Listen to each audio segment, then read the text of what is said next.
What's up, guys? Welcome back to the channel. Here today we are going to be doing a video on what the Golden State Warriors should do with the second overall pick. Now there's obviously a lot of options of what they can do. There's the whole Giannis trade that's going around where they say, oh, you know, you can trade the second pick for a guy like Giannis. He wants out of Milwaukee.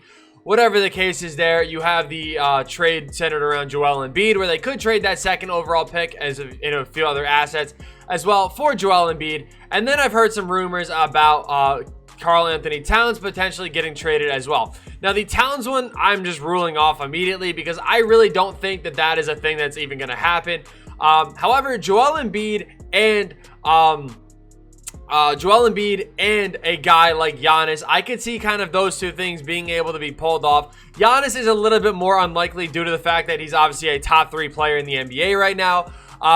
But there's still a possibility, so I do want to include that. And then there is the chance that the Golden State Warriors can just keep the pick, and that's basically it. So if you guys do enjoy this video, do me a favor and leave a like on it. Would be greatly appreciated. It really means a lot. What I'm going to be doing is taking you guys through the 3 scenarios of what could happen if they were to trade for Giannis, if they were to trade for Embiid, and if they were to keep the pick and draft James Wiseman. So like I said, if you guys do want to see more videos like this in the future, comment down your ideas below of what you guys want to see next. If you guys are new to the channel and you guys do enjoy videos like this, be sure to hit that subscribe button and let's get right into it. The first scenario that we are going to be talking about here today is going to be trading for Giannis Antetokounmpo. Now, this is what the trade package I feel like would be kind of centered around. Draymond Green, obviously, to make the salary actually work out. You do have Eric Pascal, a very good young power forward that can kind of fill that void of Giannis once they kind of maybe they trade Draymond Green or they do something with him. But I do feel like Draymond has to be there to actually make the salaries work out. And on top of that, I don't really see the Bucks wanting Andrew Wiggins. His deal is a little bit longer, so maybe they don't really want to deal with that too much. But then we're going to be centered obviously around the second overall pick in the draft and also 2 future firsts from the Timberwolves and from the Warriors themselves. One unprotected, one top 3 protected. I don't see the Warriors asking for too much in return. I feel like just asking for Giannis is pretty good enough, being that he is a top 3 player in the NBA.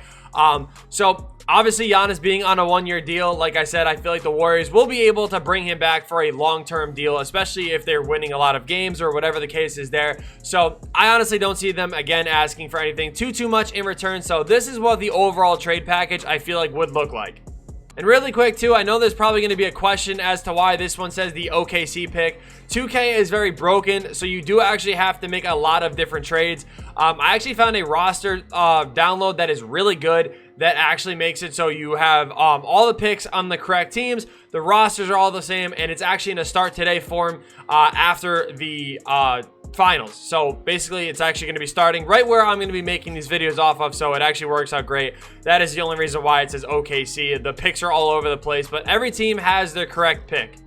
This is the only realistic signing that I think the Warriors would do in the offseason, and that is they bring in a center like Aaron Baines, something like a deal that they gave to Willie Cauley-Stein. The reason why I think is just because he does have the ability to shoot the ball, and also he doesn't need the ball. He's just going to be a quality rebounder, and also somebody, like I said, that can spread the floor as well. Nothing too crazy, but definitely a cheap enough deal that I could see them bringing in.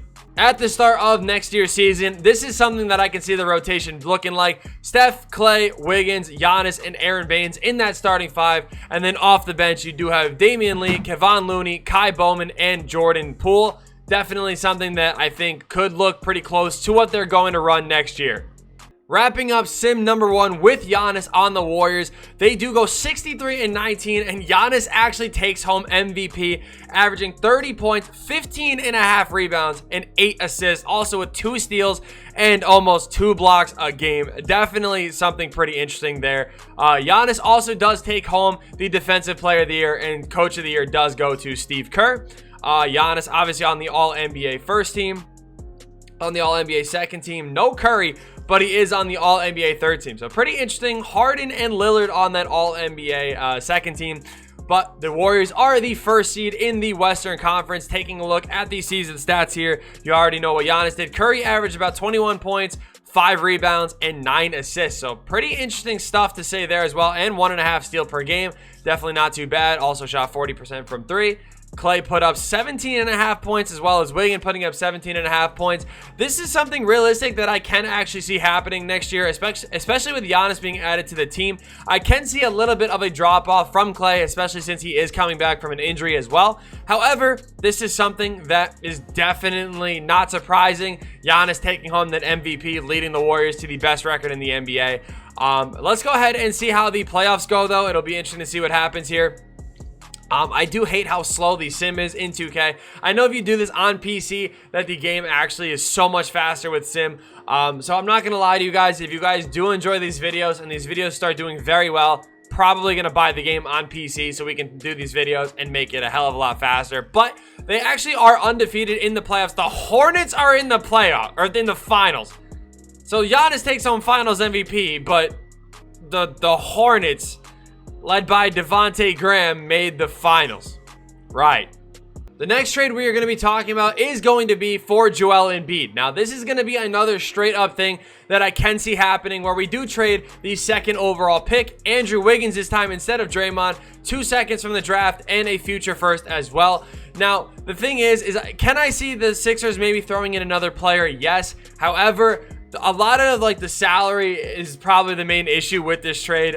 They can't really take on a deal like Draymond Green, as well as a guy like Andrew Wiggins. And I don't see the Warriors giving up Pascal for a trade like this.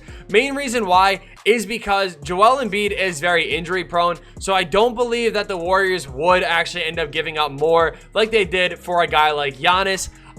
So honestly, I think this is probably the best bet to make this trade happen. So this is the deal we're going to be doing. Andrew Wiggins, obviously a very nice young piece, and he could be another good wing player that they could use. And this could be, they could acquire him and then look to either trade a guy like Tobias Harris or maybe Josh Richardson, something along the lines of another wing player that they do have.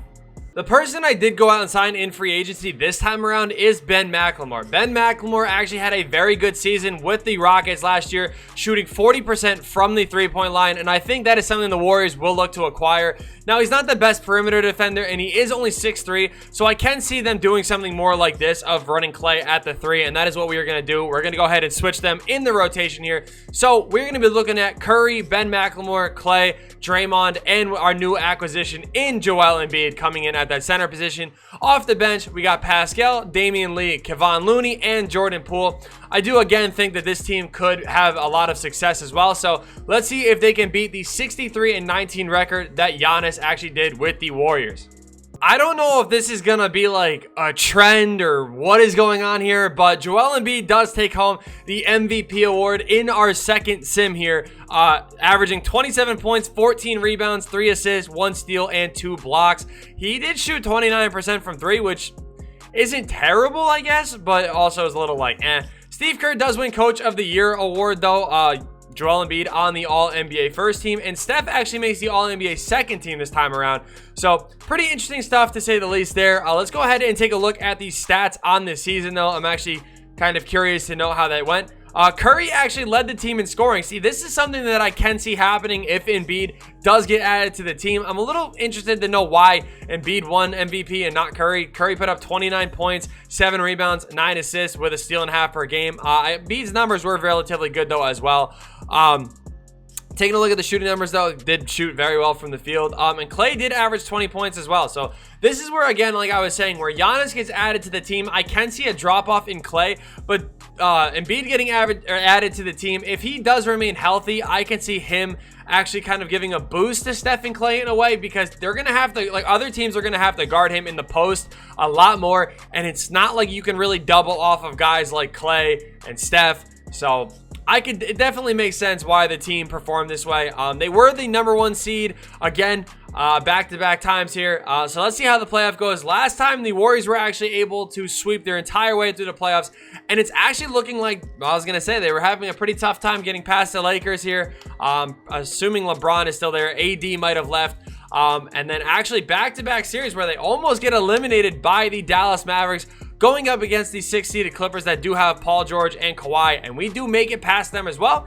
And in the finals, going up against the Boston Celtics, and the Warriors win in 6 games, and your finals MVP is Joel Embiid, putting up 30 points and 18 rebounds. Wow. In our third and final sim here, this is where we're going to go ahead and draft James Wiseman and see the effect he will have on the team in year number 1. Now, this is going to involve making no trades at all. There's actually going to be, well, never mind. I was going to make a trade, but I don't really think it's too realistic at this point. So we're going to see what this team can do with James Wiseman being added to the team. Again, I haven't accepted their player options at all just because I don't think they're going to bring back either of those guys. Looking into free agency, there's not really a lot of cap going on this team. There is a little bit, though, to sign maybe a backup point guard like Reggie Jackson. I don't really see that being a realistic thing. However, I am looking at a guy like Monte Morris, where if he does become a free agent and the Nuggets don't want to see him, bring him back or whatever, I would definitely see like the Warriors picking him up as well. Maybe bringing Kai Bowman off that third string. So I'm going to go ahead and sign Monte Morris. This is just kind of an added little what-if thing. Just because I think with just the addition of James Wiseman, I don't really think the team is going to go too crazy. So I do want to kind of give him a little bit more help. With James Wiseman being added on the team, this is what I think the rotation will end up looking like. Steph and Clay in that backcourt, Wiggins, Draymond, and Wiseman. Off the bench, we got Pascal, Monte Morris, Kevon Looney, and Jordan Poole. Every time, too, I'm just to kind of clear this up, these guys always get, like, thrown on the team for whatever reason, like, Andre Roberson and Mo Harkless. So obviously, just ignore them. But I haven't been sending any scoring options as well. So I do just kind of want to see how this season is going to start off with against a team like the Clippers. And they actually pick up a pretty good win right there, led by Klay Thompson. Curry actually had a pretty rough game, but Wiseman in his debut game had 9, 9, and 4. So let's see how the rest of the season goes for him. So rounding out the season with James Wiseman, you guys can see our record is a little bit worse than what it was before. Actually, a lot bit worse. 53-29 is our record. Jokic winning your Finals MVP, and we do not see any reward or any awards this season. Going to the All-NBA. Wow. So nobody made an All-NBA team at all. You do see Embiid there, and you do see Giannis there as well. We were the 2nd seed in the West, so pretty interesting to see how we didn't get any player stats. Curry averaged almost 22 points, 6.5 rebounds, 8.5 assists. Klay put up 21 himself. Wiggins actually put up almost 20 points as well. Wiseman adding in 16.5 and 10. So pretty balanced team effort. Pascal adding in 12 as well. And then Monte Morris putting up 6.5 and 5 off the bench. So he really didn't make too much of a difference on the team. But I'm actually surprised that the season kind of went this way. I definitely expected to see something a little bit better. But I do think that this is a pretty realistic thing that if we did add Wiseman, I can see us being the 2nd or 3rd seed in the Western Conference at the end of the year. So let's see how the playoffs go here going up against the Clippers in round number 1. It is a tied series. I was going to say 3. Okay, we actually make it through. Going up against the Pelicans now led by Zion, obviously. 3-1, 3-2, 3-3, and we blew a 3-0 lead in the semifinals to the Pelicans. Pretty interesting stuff, to say the least there. So you guys can obviously see the difference in what would happen with what the Warriors could do with their pick. Do me a favor and comment down what you guys do think the Warriors should do with the 2nd pick in the draft, whether it's trading for Joel Embiid, trading for Giannis, or keeping it and drafting James Wiseman. You guys can kind of see what happens. It resulted in a ring 2 out of the 3 times. Obviously, makes sense adding another superstar to the team. That would probably happen. Me personally, what I do think what is going to happen and what I would want to see happen is I would prefer to honestly just go straight through the draft and take Wiseman. It's what the Warriors have been best at, drafting Clay, Steph, Dre, Harrison Barnes, a lot of good players from the draft. And yes, I put Harrison Barnes in there because even though he sold us in the 2016 finals, he was a pretty good player for a while. And we obviously got another good guy in Eric Pascal. It's all about how you look at the draft and how you develop these players, and I think Wiseman could be a very good player. So, like I said, let me know other guys and other scenarios that you guys want to see down below in the comments. Would be greatly appreciated. Thank you guys so much for watching, and yeah, peace.